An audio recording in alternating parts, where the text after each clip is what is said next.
Support for the show comes from Dove. Most of us have tried a lot of different deodorants in our lives. Finding the perfect aluminum-free deodorant that actually works can feel impossible. Enter Dove Aluminum Free. It's free of aluminum, parabens, and baking soda. Gentle to skin, and it'll keep you smelling fresh for 72 hours. So finally, the search is over. An aluminum-free deodorant that won't let you down. Find your one true Dove. Choose Dove aluminum-free deodorant for 72-hour freshness and odor protection. Buy online at dove.com or at a retailer near you. From The Cut and Vox Media Podcast, this is Tefi Talks. And in Hollywood, there's a saying, there's no business like business that isn't mine. And with that, let's get into the podcast. I cannot believe it's the second episode of Tefi Talks. Time is flying by. If you didn't know, I do have an advice column with The Cut. And for some reason, on Sundays, I get an influx of DMs about the Sunday scaries, specifically anxiety. Now, Tefi, how do you get over anxiety?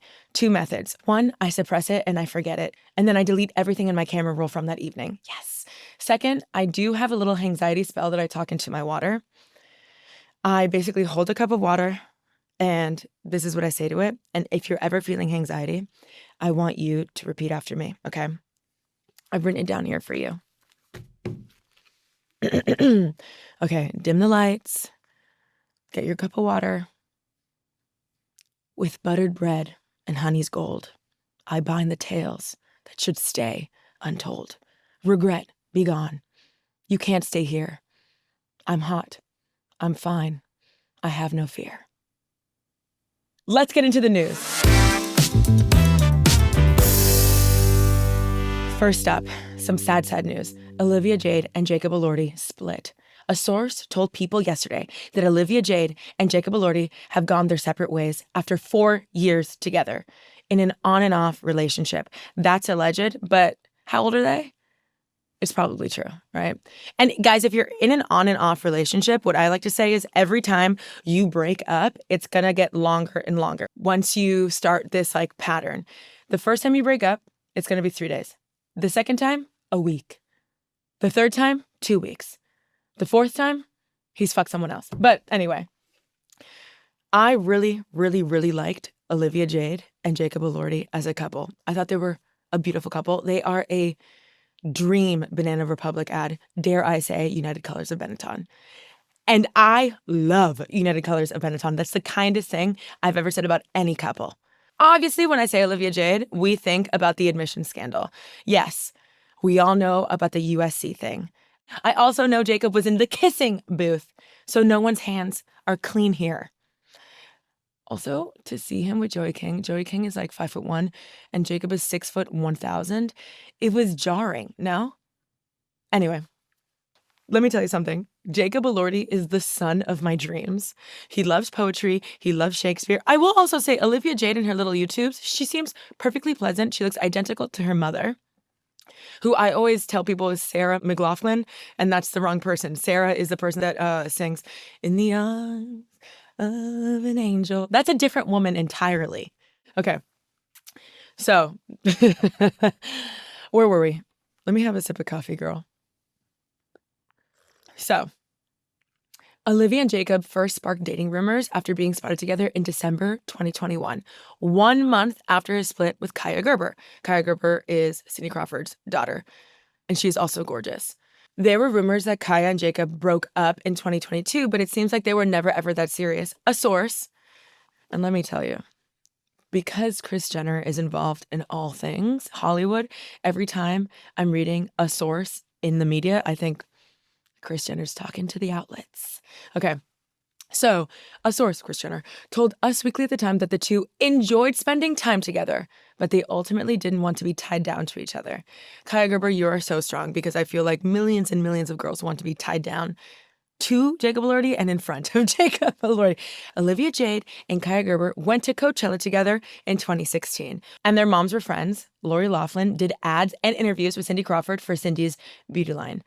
which we've all been seeing infomercials for since what, like 1999, the dynamic makes so much sense. Olivia and Kaia were lukewarm friends at Coachella together at 15, mostly because of their moms. They look alike, and they've both dated the same guy. It's very Miami of them, to be honest. Guys, being 15 and rich must be sick as fuck. That has nothing to do with the story here, but it's just an honest thought. When I'm reading, oh, Lori Loughlin and Cindy Crawford are friends, I'm like, to be 15 and rich as fuck. If I told my mom I'm going to go to Coachella at 15, she would say, you have Coachella money? And I didn't. No. I had Maybelline money. I had Dove deodorant money. Moving on. This love triangle does continue to keep on giving. Kaia Gerber and Jacob Elordi both went to Cara Delevingne's birthday party on August 5th. No confirmation they talked, but in LA that means they either ignored each other completely or hooked up in the bathroom. There is no in between. And you know which one I'm gunning for. The bathroom. And when I'm talking about the bathroom, I mean Olivia and Kaia. We need to leave these single earringed men alone. On the other side of the world, something potentially even more shocking to the system was taking place. Jennifer Lopez was denied entry at a Chanel store in Turkey. Okay. If this headline took you a second to understand, this is completely valid because shame. If you've ever been in a Chanel store or a luxury store, you know full capacity in those stores just means they were already like 3 women in there holding champagne flutes, side-eyeing each other. Every time I'm in there, they're like 15 minutes, man. I'm like, there's 2 people in there. And she's not going to buy that purse. So after J-Lo is seen not being able to get into Chanel, her response? Okay, no problem. That's the best kind of self-control that comes from already owning 14 Chanel purses. Like, she's like, okay. According to People magazine, the store staff reportedly invited Jennifer back, but she went to other stores instead, including Celine and Bayman. Bayman. The reason I can't pronounce that is because I am not as wealthy as Jennifer Lopez, obviously. Like, her Bayman is like my Trader Joe's. Bayman is like the Turkish Barney's, and Trader Joe's is like when I'm feeling fancy. You know what I mean?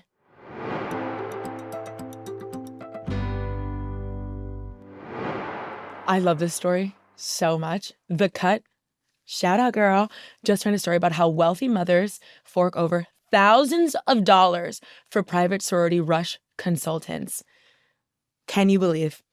They profile these rush consultants, right? One of them is called Trisha Addicts, and she coaches 17-year-old girls on how to be who you are looking for. Trisha, you made this confusing on purpose, and that's why they pay you the medium bucks, girl. Be who you are looking for is looking for. In other words, become the person who you want to select you. Embody the other sorority girls. Never in my life have I been like, I should be more of a sorority girl right now, but that's fine. I think there's also like a statistic that 70% of people that join Greek life go into like C-level executive roles later on in life, like something crazy. And I think that is probably a statistic that Trisha made up, and it got to me somehow, some way. Trisha's consulting service is basically like The Secret, but for getting a monogrammed tote bag. And let me tell you something. They are so chic. I just got one that says Vyvanse from Land's End. Moving on. Trisha recommends brands to her clients to wear in their social medias, right? So some of these brands are Love Shack Fancy, Golden Goose, which I completely forgot about. I think Golden Goose became popular when I was already in college and I was already broke. I was like, I have $20, so we're either gonna go get groceries, like grocery shopping at where? Trader Joe's, or I'm gonna go to the bar. Guess which one I did? I went through a big like sex on the beach phase in college, and I don't know why. And it's so embarrassing thinking back, being like 20 years old and being like, hi, she'll have a vodka cran and I'll have a sex on the beach. It makes my skin crawl. So now what do I say? A cranberry and orange juice, please, with vodka. Okay. So she recommends Love Shack Fancy, Golden Goose, and Marc Jacobs. And she also gives them like this social media strategy, right? Okay. Some of her social media strategy is post with your friends frequently, which I think is to make sure that girls look sociable or like that they are a team player, like they already have a community that they can mesh well with other girls, and also no swimsuit pics. Growing up that's crazy to me. I was in a sorority actually for like 5 days. I was a Phi Sig. Like, whatever. I don't know if you can show that to people. Whatever. It was great. I loved all the girls, but the reason I couldn't be in a sorority is because they said I couldn't wear anything above the knee. I know I'm in a suit now, honey, but I'm trying to go to Miami Beach after this meeting and get a what? Sex on the beach. Yeah. Kills me. Anyway. But they were lovely girls and I love them all so much. Apparently, bikinis threaten Greek life more than hazing does, which is crazy. And they also give girls strategy on what conversations to avoid during rush, which I can only imagine is like slurs. What are girls who are 17 and 18-year-olds talking about? They're so like traumatized through social media. Like what conversation? Oh, sex. I get it now. That makes sense. Because y'all do be fucking. Potential new members should not talk about the 6 B's: booze, boys, bucks, brands, Bibles, ballots. Okay, I'm sorry. That's really ironic because booze, boys, bucks, brands, Bible, and ballot is literally the Greek alphabet. I'm not saying that's the actual Greek alphabet, but when I think of Greek life, I think of like girls doing ketamine and keg stands. No? I feel like college girls love cat. No? We probably can't put that in the... I can say cat, but I can't say cat. Okay. Which I hear is crazy.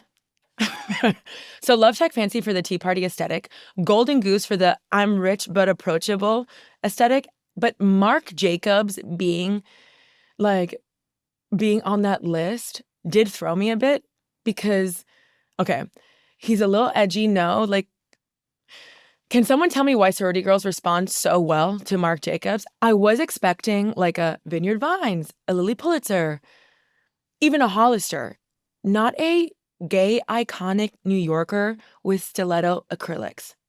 Cunt, by the way. By the way, Mark, I love you. Every time I see you on my timeline, I give you a kiss. I go like this. And he's like this. I used to be able to do that, but I cut my nails off because I'm serious now. And there's so much change. All the change that you see on a subway platform is me. I cannot tell you. I probably dropped like hundreds of dollars in change and I just can't pick it up. And then I started traveling with tweezers and it's so embarrassing to have tweezers in your bag to pick up quarters. Like there's nothing, I cannot look that broke all the time. You know what I mean? Especially at a Trader Joe's. I'm on the subway in my tote bag that says Vyvanse, picking up quarters with a tweezer and my long nails. No, it's unsurvivable socially. I wouldn't make it. Okay. So the most devoted clients fly to Trisha's Atlanta home for in-person feedback for an annual mock rush event. That means they go to her house and pretend that Trish is the sorority that they're rushing for. And they have a weekend where they pretend they put on all the outfits. They arrive in the outfits. They do their hair and their makeup. They plan to wear for the real rush later in the summer. And after a styling session. So she sits you down. She tells you, this is what you're going to wear day 1, day 2, day 3. This is what you're going to post. This is what you're going to do your hair like. This is what you're going to do your makeup like. This is what you're going to put on your feet. This is the jewelry you're going to wear. This is what you're not going to talk about. Now let's pretend it's me and we're going to do it the whole weekend.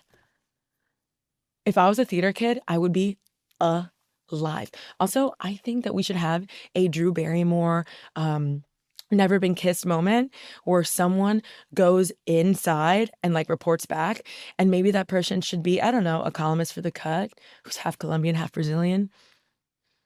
No, you're right. I have too many bikini pics. If you follow me on social media, you know I love a bikini pic. The other day I was hanging out with my friends and they're like, oh my God, are you wearing a thong in this? And I was like, I always wear thongs. And they're like, what? I'm like, do you guys not wear thongs? Silence. Ladies, wear your thong. Thong, thong, thong.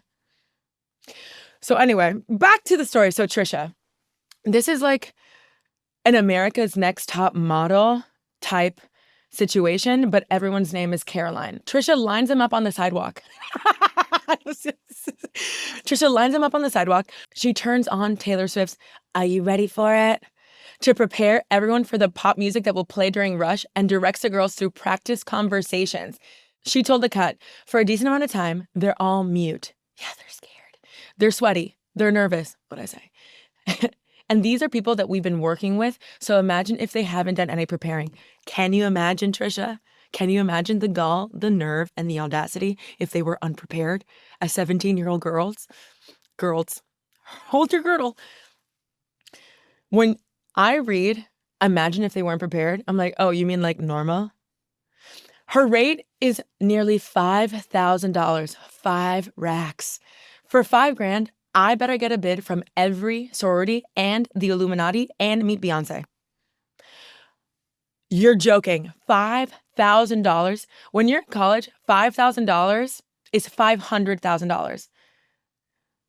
Again, to be a rich teenager must be so fucking sick.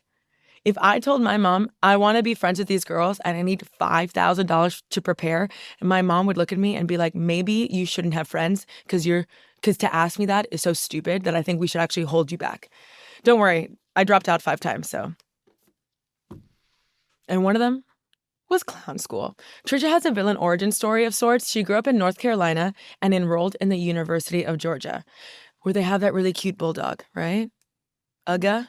Yeah. I may not know a lot, but I do know pets. This is a direct quote from the Cut article. Waiting in her dorm's hallway, Trisha, lined up with other girls all wearing white dresses. Cult. For bid day. The day they learn which sorority has offered them a spot. Then she says, everyone opened their envelopes. All around me, there were screaming girls. They were so excited. I opened my bid card, and it was empty. And there it is. The Marvel-style backstory. This is how Gamma Chi Thanos was born. Set the scene. The dorm hallway. The white dresses. Scary. The excitement in the air. Oh my God. The girls all celebrating. And then the empty bid card. I'm not saying this is her Joker moment, but it is a little. You think darkness is your ally? You were merely adopted by the dark. I was born, molded by it. Now on to not a long story, but an incredible one. In a clip from BBC Radio 2's The Scott Mills Breakfast Show that aired on Thursday, Mariah Carey, the diva of my heart, learned for the first time that Katy Perry went to space. Mariah asked, did she go to space? Where'd she go? Which I love because it's like she's implying space has neighborhoods. Obsessed. When the interviewer confirmed to Mariah that yes, Katy Perry did a 12-minute journey into orbit, Mariah responded, she's like floating in the, and this is true. When she was asked if she'd like to follow in Katy Perry's footsteps, insulting to begin with, she said, I think I've done enough. I feel that in my bones. Ask me to do anything after 5 p.m. and I've answered 2 emails already and I shaved my legs that morning. Above thigh. I've done enough. I've done enough. And now it's time for a break. Support for the show comes from Dove. We're all looking for those peak-defining experiences. The moment when you're out dancing and your favorite song comes on. The sunset stroll through an unfamiliar city with no destination in mind. Or the afternoon coffee date that turns into a whole weekend, you naughty girl. Your deodorant should be worthy of all the amazing adventures you take it on. And now it is with Dove aluminum-free deodorant with scents like coconut and pink jasmine and cucumber and green tea. Dove aluminum-free deodorant offers long-lasting freshness with 72-hour odor protection. It glides on smooth and clear, and it's free of aluminum, baking soda, parabens, so you can give your underarms the same level of care you give the rest of your body. Dove aluminum-free deodorant lets you be the most confident version of you, so that when your next peak experience comes along, you're ready to dive in. The search is over. An aluminum-free deodorant that won't let you down. Find your one true Dove. Choose Dove, aluminum-free deodorant for 72-hour freshness and odor protection. Buy online at dove.com or at a retailer near you. Okay, we're back. Not to be too soapboxy, but there is something so let them eat cake about all of this. While regular people are trying to just pay their rent, Katy Perry is going to space. Kate Moss was also just seen carrying a 5-figure Birkin to the beach. You know what I take to the beach? A ham sandwich and a Coca-Cola in the bottle. Jennifer Lopez going to any designer store that will let her in. And wealthy Southern moms are paying for their kids to get coached on how to be a sorority girl. And surprisingly wearing Marc Jacobs. Which brings us to our deep dive. Mariah's side hustle is being a shade master. And I know you're asking, Tefi, how did this supreme confidence evolve and put her in the pantheon of soul divas who verbally murder their competition with one sharp turn of phrase? My hypothesis is she really doesn't give a fuck, but there is a timeline we can deep dive into. So let's do it. You don't have to go to lunch yet, right? Okay, good. Mariah was born on March 27th, 1969 in Huntington, New York. Where is that? I don't know. Her mom, Patricia Carey, Juilliard-educated, Irish-American opera singer and vocal coach. Her dad, Alfred Roy Carey, an African-American and Afro-Venezuelan aeronautical engineer. Latina. Their interracial marriage faced awful discrimination. Patricia's family disowned her. Drama. Ugh. And the Carey family experienced open hostility in their community. Incidents included neighbors poisoning their dog and setting their car on fire. Mariah's family lived in near poverty, and she remembers them moving 13 times. When Mariah was 2, she started imitating her mother's singing. And she started taking singing lessons when she was 4, and eventually she developed a vocal range that allowed her to sing 5 octaves, which few people in the world can do. It seems like she always knew that she would be successful, but she just didn't know when or how. If you follow me on TikTok, you know I've also felt this way, but I just thought I'd always end up being a real housewife. Different paths. In a CBS interview, the interviewer asked Mariah, if I'm reading your book correctly, even as a child, you felt a certain inevitability? Yes. About that, right? And Mariah responds, and I quote, I always knew that I would do this, and it was just a matter of time of when it was going to happen, because I came from, a broken and dysfunctional family without money, for things that most people have. And when I say without money, I mean like we really didn't have much of anything. In her memoir, she talks about being bullied, mainly because of her race, which is fucking insane. A group of white girls invited her to hang with them after a weekend at Trisha's. No, I'm just kidding. Okay. Excuse me. A group of white girls invited her to hang out with them for a weekend and cornered her while they chanted awful names at her. Sidebar, what are their names? I think I was born about this. I was simply molded by it. Mariah says, I was so excited and innocently thinking, oh, this is going to be great. And then I just felt utterly betrayed because they cornered me in order to just completely derail me and use words we don't say. So Mariah Carey moved to New York City when she's 18. She went to a CBS Records party with Brenda K. Starr, who she was doing backup singing for at the time. And Brenda told Mariah to bring her demo, and she ended up giving it to Tommy Mottola, who was head of Columbia Records at the time.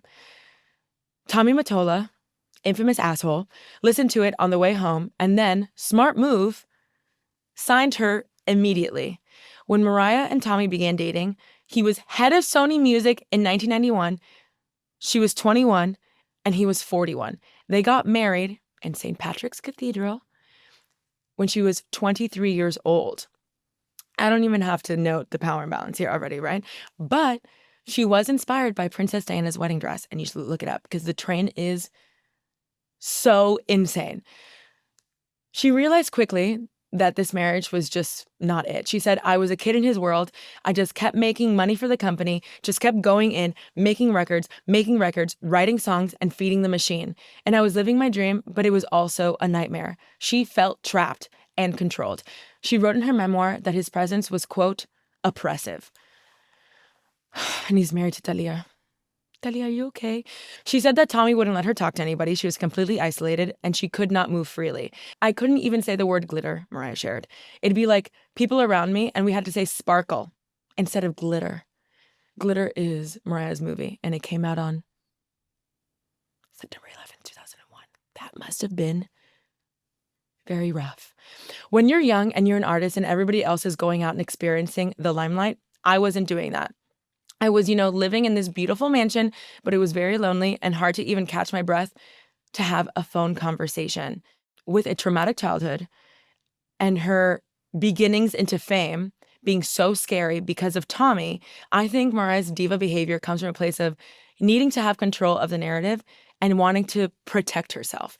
She tells W Magazine, when you grow up with a messed up life and then you're able to have this transformation where you can make your life what you want it to be, that is joy for me.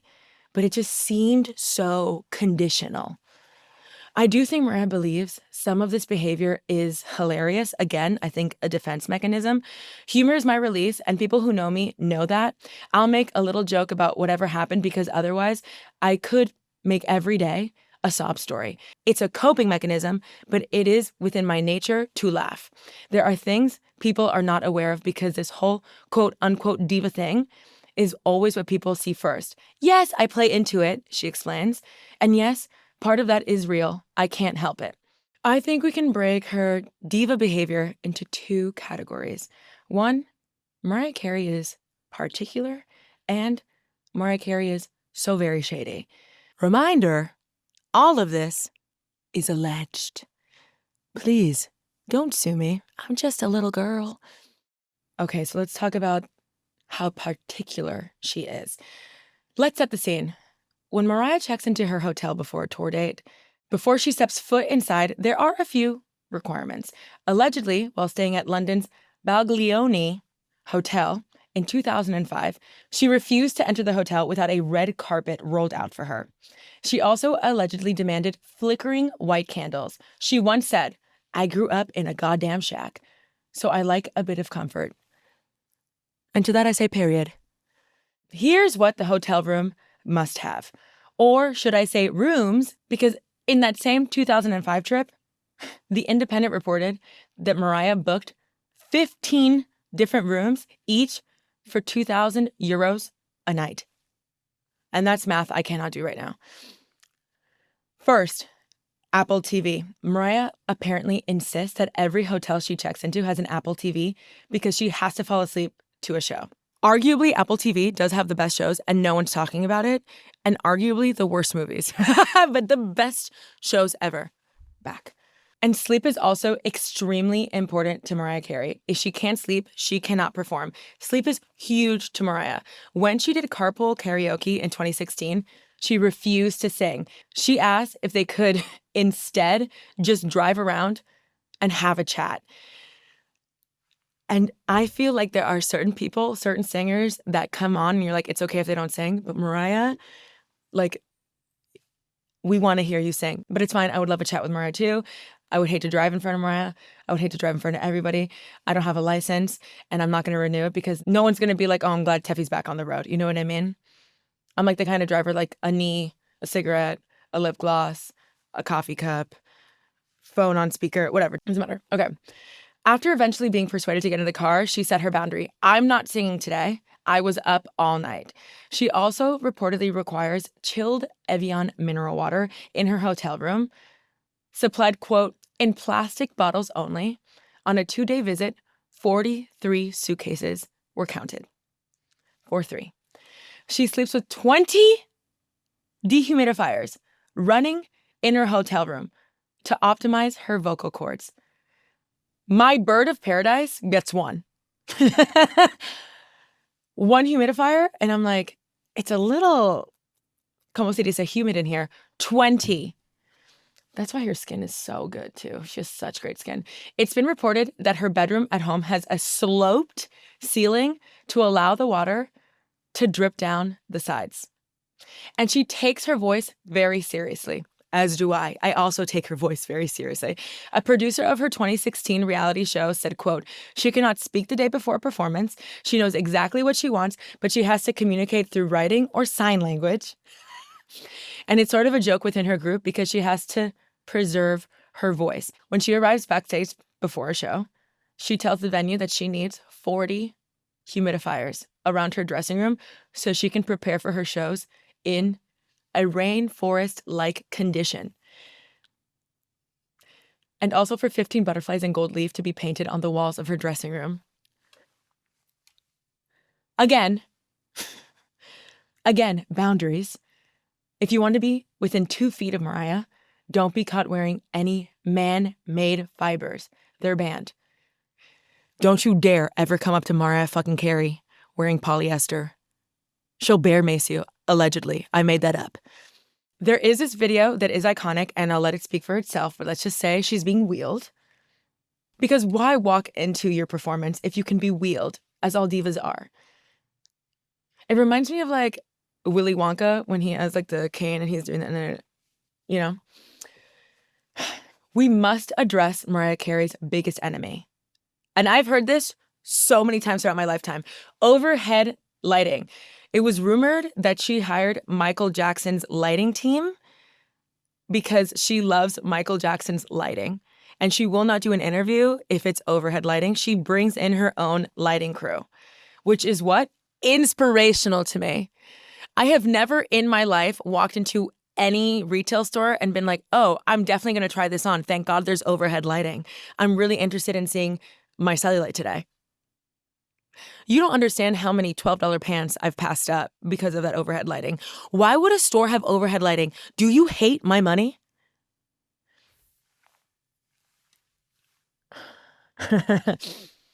I can't with overhead lighting, Mariah Carey says on Las Culturistas. I can't with the overhead lighting. Why do they do it to us? And I shouldn't even say us, because it's not us, it's me. I'm the one who's the most tortured. Please stop it. Everywhere I go, shut the lights. I don't want to see them no more. Overhead lighting, it makes me sick. She did a 2016 interview with the Sunday Times in a house she was renting in LA. Cue the music. I have to point out that this is a rented house. I would never have overhead lighting. High hats, they call them. In my apartment in New York, it's all recessed lighting. Chandeliers, candles. This lighting is abusive. And she's always known this about herself. Mariah's episode of Cribs, which came out on MTV in 2002, which is iconic. The scene where she does the Stairmaster in high heels, I hope when the aliens tap into our network, it's one of the first videos they see. Didn't you do something like 10 costume changes? It is so iconic that now, not now, but before when I was 15 and I would go to quinceañeras, we would call them Mariah outfit changes. Like if a girl changed more than 2 times, we would say, oh, I guess she's Mariah. That's how iconic. Back to camera. Where was I? The Crib episode, 2002. It features her 11,000 square foot home. Whenever I'm looking for an apartment, I'm like, I'm just looking for something more than 900 feet. 11,000 square foot home decorated with Parisian sconces, which I thought were scones, and warm recessed lighting. Here's an AD image of the same Tribeca apartment. It does look very romantic. I will say, I never called it recessed lighting. I called it Hallmark lighting. You know what I mean? When finally the inn is starting to get like some traction, some guests, and the lumberjack the girl is falling in love with like starts to like ask her out or they start flirting. Like that scene is always in like a romantic lit place. You know what I'm talking about? Okay, cool. Now let's talk about the pure and unadulterated shade. Mariah Carey has made more enemies beyond overhead lighting. Her first public sign of being a shade master was in 1995 when Mariah was in the horrible relationship with Tommy.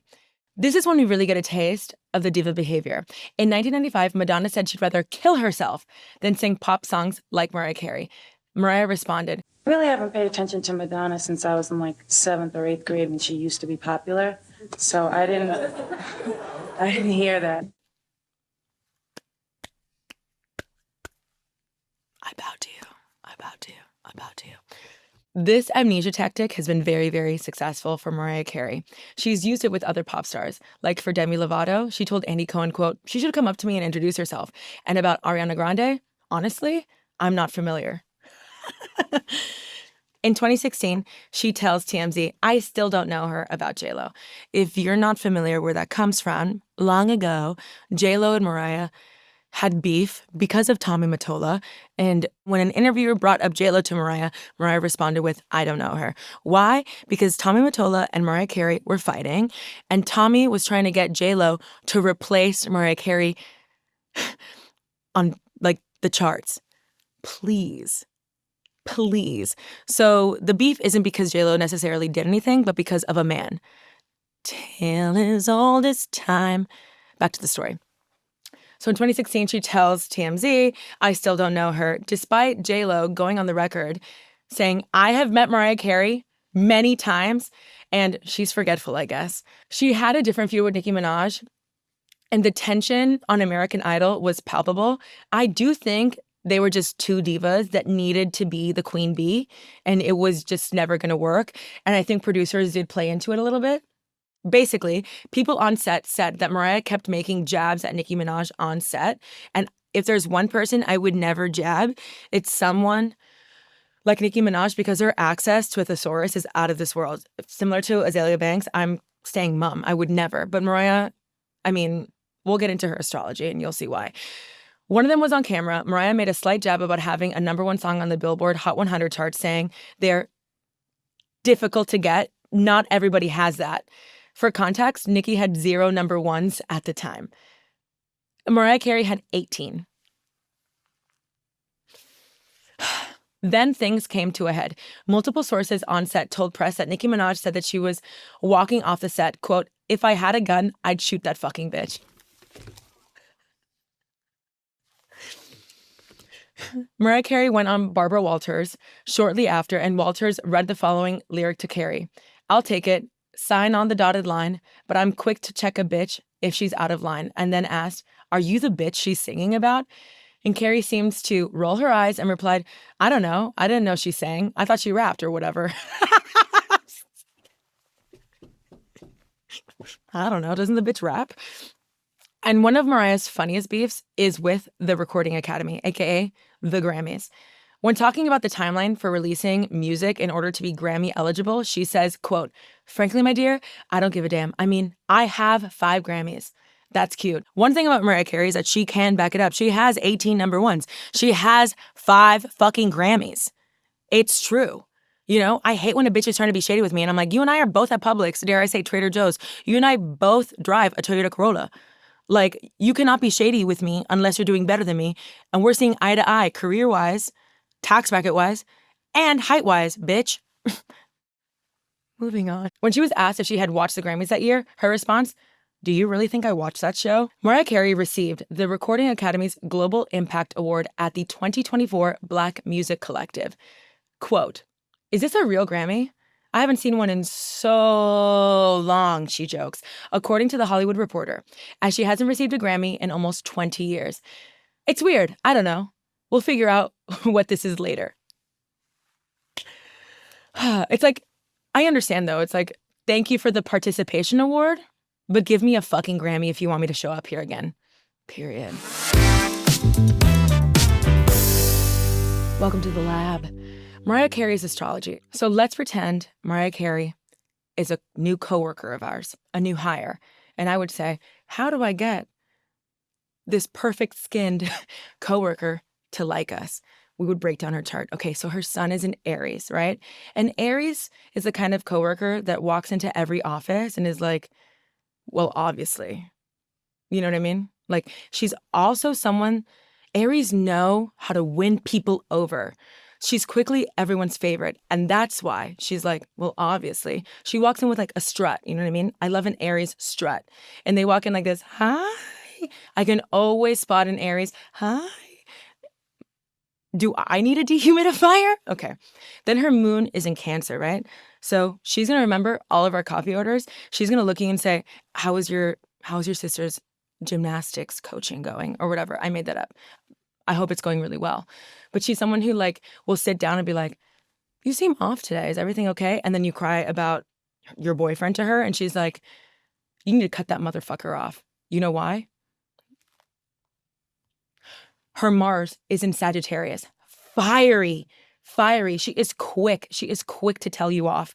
And if you pass her your phone, she will tell off your ex for you. Or if a friend is being shady, if you're like, I just can't be mean, she's like, give me the phone. You know?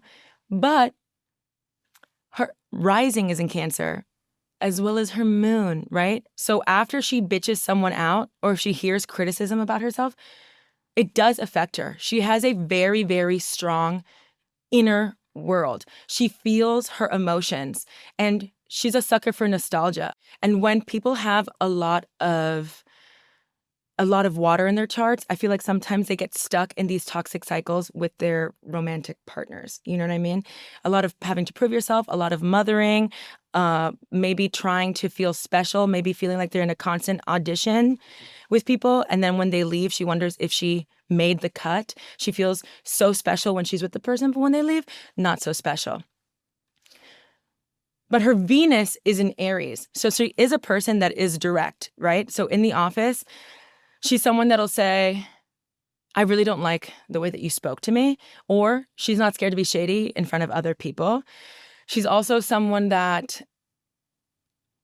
I feel like if I was her boyfriend and I cheated on her, I would need to start parking my car in the garage because it's going to get keyed, you know? Venus Aries are also people that get bored very, very easily. I feel like in the office, if a project isn't like soul or like if a project isn't taking up all of her time and like inspiring her, she's moving on. And also with partners, you got to keep those memes going. You got to keep those gifts going. You got to keep the jokes coming. And she needs a little bit of a chase. So sometimes a Venus and Aries will be in a toxic work environment because they need that like back and forth. They need that pull. You know what I mean? And I think sometimes Venus Aries people confuse toxicity for stimulation. And now it's time for a break. Support for the show comes from Dove. We're all looking for those peak-defining experiences. The moment when you're out dancing and your favorite song comes on, the sunset stroll through an unfamiliar city with no destination in mind, or the afternoon coffee date that turns into a whole weekend, you naughty girl. Your deodorant should be worthy of all the amazing adventures you take it on. And now it is with Dove aluminum-free deodorant with scents like coconut and pink jasmine and cucumber and green tea. Dove aluminum-free deodorant offers long-lasting freshness with 72-hour odor protection. It glides on smooth and clear, and it's free of aluminum, baking soda, parabens, so you can give your underarms the same level of care you give the rest of your body. Dove aluminum-free deodorant lets you be the most confident version of you so that when your next peak experience comes along, you're ready to dive in. The search is over. An aluminum-free deodorant that won't let you down. Find your one true Dove. Choose Dove, aluminum-free deodorant for 72-hour freshness and odor protection. Buy online at dove.com or at a retailer near you. Hey, quick question, and also something Mariah Carey would probably say. Can I be a bitch for a second? I'm dipping my toes back into reality TV, especially about people that are living on an island, always in bikinis. You mean to tell me the girls on Love Island never get a fucking UTI? Sure, bitch. So what have we learned today? Jacob Elordi is single, and Olivia Jade is young, hot, and rich. She will be fine. J-Lo will probably never see the inside of a Chanel again. Mariah Carey, why not 21 dehumidifiers at this point? And I get UTIs. Why don't they? And I miss you already. If you're not already following the show, find us everywhere at Tefi Talks, YouTube, or your favorite podcast platform so you don't miss an episode. That would really break my heart. We're also on Instagram and TikTok so you can share with your other bestie. For a special discount on New York Magazine and The Cut, visit nymag.com/Tefi.